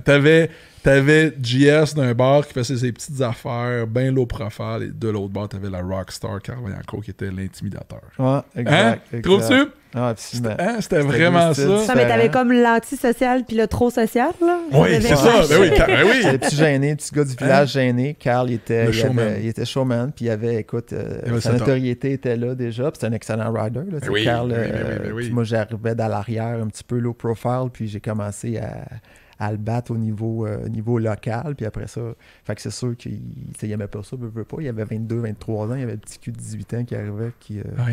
Puis écoute, Carl, c'était le top. Là. Il allait aux États-Unis, il faisait des supercross américains. Il y avait des chums, même Busey, il avait une grande gueule. Puis il y avait sa gang. Puis, fait que non, c'était ça, mais sincèrement. Y a-tu des frictions dans ces années-là, 92, 93, parce que Carl était numéro 2 au championnat, toi t'étais numéro 3, les deux vous étiez en Suzuki Canada. Ces années, Puis le stade arrivait, puis là, c'était comme. Allez-vous au même party après le stade? Non. Avez-vous pratiqué ensemble? Non. Carl avait déjà dit ça. Jamais on pratique ensemble. Puis, pas parce que je veux y en apprendre, je suis pas, mais c'était genre vraiment les deux de vos bars, chacun de son côté. Puis on a roulé plus ensemble quand notre carrière est arrêtée. On s'appelle. Je l'ai aidé chez KTM à trouver un bicycle. J'en ai prêté un l'autre fois. Je veux dire, on fait plus de bicycles ensemble dans notre après-carrière. Non, on n'était pas. Mais c'était ton objectif. On se respectait. Je veux dire. Je respectais ce qu'il avait fait, puis je pense que lui, il montrait pas trop, mais je pense qu'il me respectait quand même là-dessus, mais il voulait pas se faire battre. C'est normal. On n'était pas là pour se donner des fleurs non plus. Fait qu'on s'est rentré dedans, ça a cogné une couple de fois, puis on se parlait pas. On passait une journée de course parquée pas trop loin, puis on était les deux coqs d'un championnat provincial, mettons, puis on se parlait pas. Qui aurait cru que tout ce temps-là, plus tard, vous seriez amis aujourd'hui? Non, écoute, on est allé, je veux dire, avec on est allé chez eux, on nous a invités chez eux 2-3 fois, nos familles, puis écoute, je pense que j'étais pas sûr d'avoir des enfants à l'époque, puis sa fille, Sandrine, elle avait 2, 3, 4 ans, puis écoute, j'ai tellement trouvé, j'ai quasiment tombé en amour avec sa fille, c'était quasiment grâce à elle, ça m'a vraiment donné, écoute, tellement cool cette fille, puis tout, là, la blonde a tombé enceinte, fait que là, en fin de compte, les filles ont continué à se parler, puis là, la vie a avancé, puis quand on est allé chez eux dernièrement à Saint-Anne, puis fait que c'est ça. C'était, très cool. Mais à l'époque, on se parlait pas, puis on pratiquait pas ensemble, je voulais pas le voir chez nous non plus. Non, ça a été des grosses années pour... Carl a eu des bonnes années, puis il a apporté beaucoup au sport, parce que Carl faisait un effort, tu sais, qu'on parlait que chacun, sa carrière était plus courte que la mienne, mais écoute, lui, il avait 9-8-7 ans. Il se déplaçait à n'importe quel village ou course au Québec, puis il s'organisait pour appeler les médias, puis il s'organisait pour appeler la TV locale, puis il têtait le gars du Journal de Montréal pour passer du moto. Tu sais, il a fait son chemin. Il y avait déjà des relations de presse autour de lui. Il prenait le téléphone, il n'était pas gêné, puis grâce à lui, il a ouvert beaucoup l'esprit du sport, du journaliste québécois standard, on pourrait dire. Je sais pas si ça... c'est vrai. Non, mais l'image de sandwich là, qui viennent prendre dans le buffet, puis ils repartent. Puis, Carl les a shakés un peu. Puis des fois, j'avais un journaliste des fois qui pouvait m'appeler de telle région. Il disait, je parlais à Carl Bianco, il m'a dit qu'il venait faire notre événement au printemps, puis toi aussi. Fait que tu sais, il veut pas. On a profité un peu de ça aussi. Ouais, exact. Moi, j'ai une dernière question. Ah, vas-y. Non, mais c'est quoi, vas-y? Moi, j'avais une question en finissant. Ah oui? Parce que là, on parlait de ton histoire digne d'un conte de fées, puis tout. Attends, la dernière course du stade était c'est ça. Mettons, là, qu'on vous dit, OK, les gars, l'année prochaine, le stade revient. Puis là, on le foule. Là. On le sait qu'on a déjà foulé le stade. Puis on fait une compétition old-timer. T'embarques-tu ou toi, t'es à la retraite? Non. Puis t'es à la retraite? Ça, c'est la... On refoule le stade, là. On va recrier le roi du stade partout, là. Encore une fois, je vais te dire la vérité. Là, non, je te dirais non. Parce que les gens ont l'image de moi quand j'étais jeune puis j'étais beau bonhomme, comme tu m'as dit là. Je sais pas si ça veut dire beau bonhomme, mais moi je le rajoute. Ben ouais, écoute. Mais non, mais tu sais, j'étais à un on peut zoomer, là. Non, mais tu sais, comme petit athlète, là, un Wayne Gretzky de ce monde, Béliveau, peu importe, là, Lafleur, tu sais, les gars, je suis pas un amateur, là, ok, j'amène ces noms-là parce que c'est plus... Les gars, ils étaient ils étaient top quand ils avaient 25-30 ans, puis ils sont partis, comme au Ben, on est parti de notre sport à notre top, Puis les gens nous voient encore aller à telle vitesse. Notre image est là. Tu veux que la belle fin reste dans ta vie. Veux pas. J'arrête l'air des piments, là, embarqué. Je roulerais quand même, mais je veux dire, toi, contre Ben, contre Vaillancourt, contre Oman, contre Guy Giroux, mettons. C'est tous les vieux qu'on peut se concentrer. Ouais, ça peut être cool, mais faut pas qu'il y ait une course de 5 minutes après de des jeunes coqs de 25 ans en ce moment. Vous finissez le show, mettons. Ah non, il y aurait de la demande pour ça à côté. Non, ça serait cool, mais c'est juste pour vraiment être clair, tu sais. On était à ce niveau-là parce qu'on en faisait 7 jours semaine, puis on se couchait le soir en pensant comment je peux aller plus vite et sauter plus haut le lendemain. Ça fait 10 ans que je pense pas à ça, là. Ouais. Puis j'en fais plus.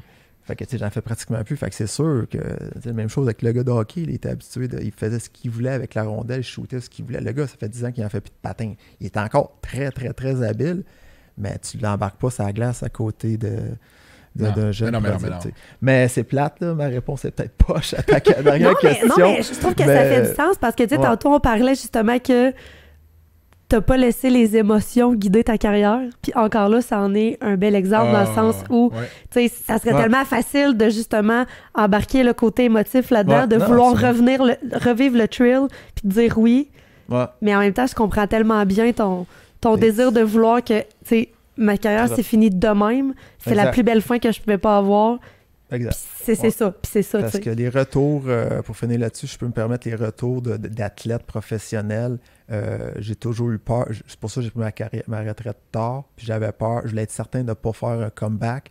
Puis j'ai vu un Michael Schumacher de ce monde, que pour moi, qui était à l'époque, là, il était au top de sa carrière. Il a fait l'argent que tu peux pas faire. Ouais. Il a pris sa retraite, décidé de revenir en Formule 1.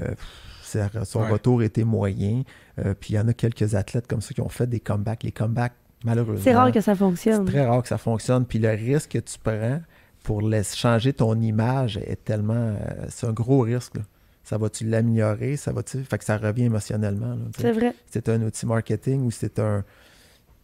C'est mon point de vue. Là. Moi, je suis pas pour ça. Puis je crois pas que c'est une bonne chose quand un athlète professionnel revient. Il fait un comeback. J'ai pas de preuve que c'était wow.